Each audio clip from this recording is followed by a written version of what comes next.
Diputada Silvana Giudice tiene la palabra. Gracias, presidente.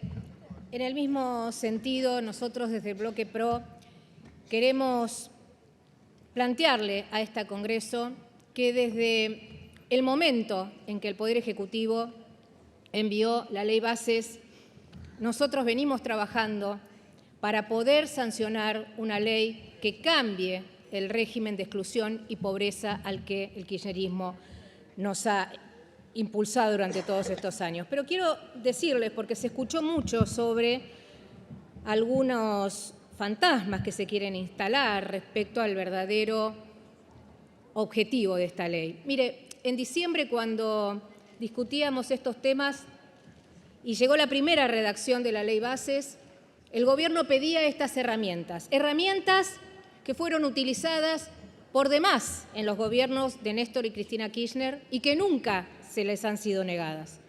Sin embargo, como estamos hablando de una ley que sienta las bases, es importante que miremos ahora, en este momento, en abril, 4 meses después, qué ha pasado con algunos indicadores en la República Argentina.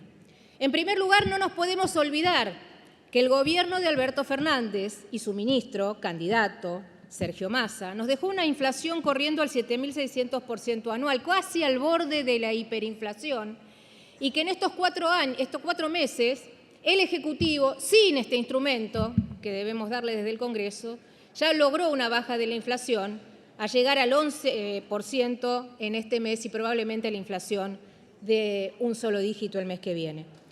También hay que señalarlo, como este es un cambio de rumbo que han votado los argentinos y que le ponen fin a una década de emisión sin control y de políticas populistas, otro indicador muy auspicioso tiene que ver con el superávit. Un superávit de 5 puntos nos dejó el ministro del Plan Platita, 10 puntos en el Banco Central y ahora, este mes, el presidente anunció un superávit financiero de 275.000 millones. Un superávit del 0.2 del PBI, es decir, la primera vez en 20 años que tenemos superávit. Pero ¿sabe qué? Desde el Twitter, el peor presidente de la historia, Alberto Fernández, se reía de este logro y de todos los argentinos. Y a ese expresidente, al que todos ustedes tienen que hacerse cargo, todavía no explicó qué pasó con la fiesta de Olivos o con el escándalo de los brokers que supuestamente contrataba a su secretaria. Por eso lo importante es destacar que de ese 0.08 del PBI que se patinó Sergio Massa, ahora en estos 4 años y mucho más con el impulso de esta ley, los argentinos van a ver cambiar esa balanza. Mire, desde este bloque fuimos muy coherentes. Durante el 2023 fue este bloque el que dijo que no podía quitarse el impuesto a las ganancias de esa manera como lo planteó Sergio Massa. Ahora está claro que eso era una irresponsabilidad. También nuestros candidatos, Patricia Bullrich lo planteó, que era una irresponsabilidad y que por eso van a tener que explicarlo en algún momento Alberto Fernández y Sergio Massa. Pero los diputados de este bloque, con total coherencia, en diciembre y en enero de este año, planteamos proyectos concretos que queríamos incluir en el debate de la Ley Bases. La declaración de la esencialidad de la educación, la delegación en materias de seguridad, la eliminación de las jubilaciones de privilegio para presidente y para vicepresidenta, la necesidad del empalme de la fórmula de hambre a la que Alberto Fernández y Sergio Massa sometieron a los jubilados, el aumento de los impuestos al tabaco para llevarlo al 75%.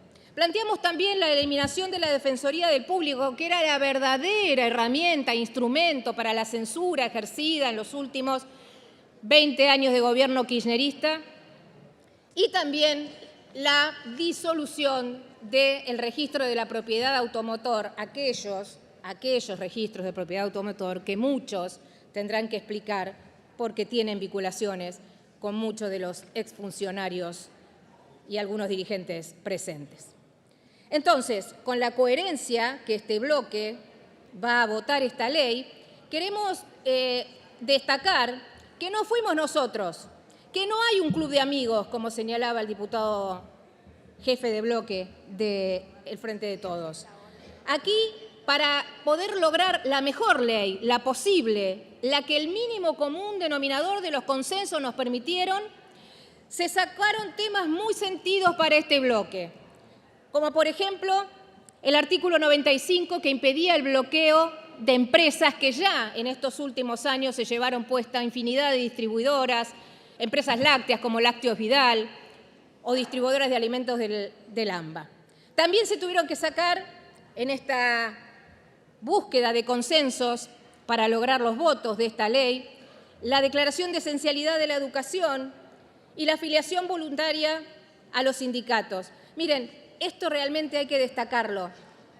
Que se nieguen a votar desde los bloques que son responsables de esta situación, con indicadores en la Argentina que llegan a 10 millones de asalariados, 3.6 millones de esos 10 millones lo hacen en condiciones de informalidad. Y si tomamos el conjunto de los trabajadores argentinos, un 50% lo hacen negro. Entonces, vaya que es importante poder trabajar aquí en una reforma laboral de fondo, pero quedará para más adelante. Vamos a plantearlo seguramente con proyectos de diputados de nuestro bloque. También nos encontramos con que algunos de los bloques que hoy conforman este mínimo común denominador plantearon sacar la cláusula antimonopólica, sí, aquella que va a impedir los monopolios que tanto le gustan al kirchnerismo, de hecho o de derecho, que podrían confirmarse. No sé por qué perdimos ese artículo en la discusión de esta semana. Pero además recordarles que no fue este bloque el que planteó en la discusión del 6 de febrero que los fideicomisos, el presidente tuviera la facultad de poder modificarlos, reformarlos, disolverlos. Se llegó a una redacción que no sé por qué, acá se plantean discusiones ahora de último momento, se llegó a una redacción que es que los fondos de fideicomiso que se disuelvan, esos fondos vayan a la coparticipación, de manera que ningún gobernador se vea afectado. Pero lamentablemente perdimos esa redacción original donde decía que había que dejar de usar esta herramienta para el curro de algunos, como por ejemplo Grabois, que a partir del FISU, con 481.000 millones de pesos anuales, solo hizo el 6% de las obras o creció de 60 a 600 empleados en los últimos 4 años. Esta ley tiene, entre otras cuestiones, como lo relató la diputada preopinante, un régimen de inversión para poder atraer las inversiones que generen empleo genuino, que deje de ser el Estado un núcleo de fantasías para tratar de cubrir con el empleo público lo que no puede generar el empleo privado, y por eso nosotros estamos votando, y votando con toda convicción.